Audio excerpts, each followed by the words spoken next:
sini saya akan menjelaskan mengenai siapa penulis surat pertama Yohanes. Tidak dalam satupun dari 3 surat ini penulis menyebutkan nama dirinya, tetapi keyakinan tradisi mengarahkannya kepada Yohanes, yang merupakan salah satu dari 12 rasul pertama. Mengapa dapat diyakinkan bahwa Yohanes adalah penulis dari ketiga surat ini? Dapat kita lihat pada ayat 34, ketika lambung Yesus ditikam pada salib dan mengalir keluar darah dan air. Dan orang yang melihat hal itu sendiri yang memberikan kesaksian ini, dan kesaksiannya benar. Dan ia tahu bahwa ia mengatakan kebenaran supaya kamu juga percaya.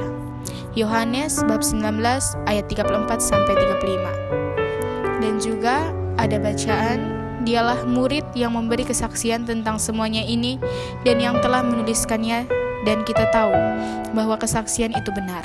Dapat kita lihat pada Yohanes bab 21 ayat 24. Maka dari kedua bacaan ini dapat kita simpulkan bahwa penulis surat Yohanes adalah saksi mata dari juru selamat yang telah bangkit, yang tentu benar adanya mengenai Yohanes sang rasul yang menulis surat ini. Dapat kita lihat pada Yohanes bab 1 ayat 1-4 dan juga bab 4 ayat 14. Sebelum saya menjelaskan latar belakang surat pertama Yohanes, saya akan membacakan riwayat hidup Rasul Yohanes. Yang pertama, pada tahun 55 Yohanes Kasia kecil dan menetap di Efesus. Kedua, meninggal pada pemerintahan Kaisar Trajanus sekitar tahun 98 sampai 117. Irenaeus.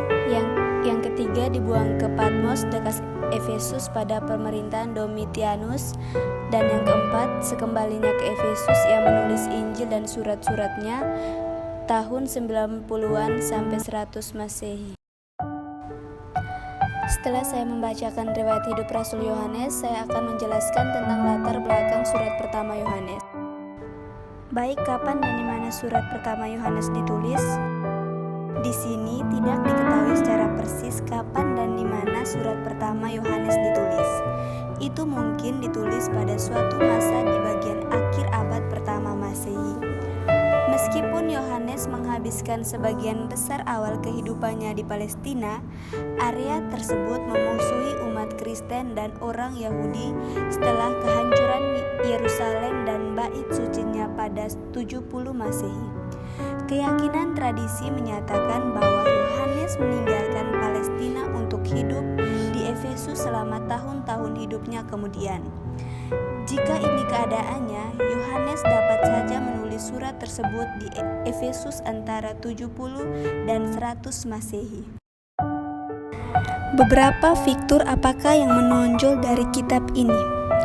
Sebagai salah satu rasul pertama Yesus Kristus, Yohanes adalah saksi khusus bagi juru selamat yang telah bangkit.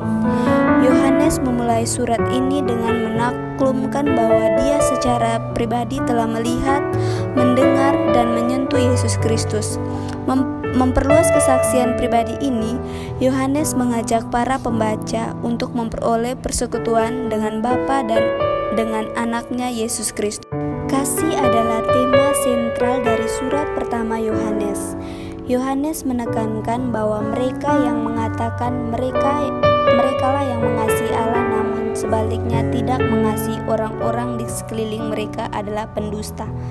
Yohanes bab 4 ayat 20-21. Kepada siapa surat ini dituliskan dan mengapa? 1 Yohanes tidak dinyatakan secara tegas, tetapi tampak dari tulisannya bahwa Yohanes menulis kepada orang-orang yang percaya. Barangkali mereka di Asia Kecil, di mana beberapa sumber sejarah mengatakan Yohanes mungkin telah tinggal dan melayani di akhir abad pertama Masehi. Pada waktu ini, para guru palsu telah menciptakan keretakan atau perpecahan di antara para orang suci di daerah tersebut, dan kemurtatan menyebar di gereja. Filosofi tertentu yang saat itu memperoleh popularitas adalah docetisme. Docetisme adalah bagian dari pergerakan lebih besar yang dikenal sebagai gnosticisme. Inti pengajaran dalam banyak bentuk gnosticisme adalah bahwa roh sepenuhnya baik dan bahwa zat, termaksud tubuh jasmani, sepenuhnya jahat. Pengikut gnosticisme percaya bahwa keselamatan tidak dicapai dengan terbebas dari dosa, namun alih-alih dengan membebaskan roh dari jat, yang berarti tubuh jasmani. Mereka juga percaya bahwa keselamatan dicapai melalui pengetahuan khusus, alih-alih melalui iman kepada Yesus Kristus. Pengikut docetisme terlalu menekankan sifat rohani Yesus sampai pada titik bahwa mereka menolak gagasan bahwa Dia datang ke bumi dalam bentuk tubuh sebenarnya. Mereka percaya bahwa Allah tidak terlihat, baka, maha tahu, dan tak berwujud. Dan mereka menganggap dunia jasmani serta tubuh jasmani adalah dangkal dan jahat. Oleh karena itu, mereka percaya bahwa karena Yesus adalah putra ilahi Allah, Dia tidak dapat mengalami keterbatasan dan menjadi seorang manusia. Dalam pandangan mereka, Yesus Kristus tidak secara harafiah dilahirkan dalam daging, dan Dia tidak menghuni tubuh yang dapat diraba, telah berdarah-darah, menderita, mati, atau bangkit dengan tubuh jasmani yang dibangkitkan. Dia hanya seolah-olah melakukan hal-hal ini.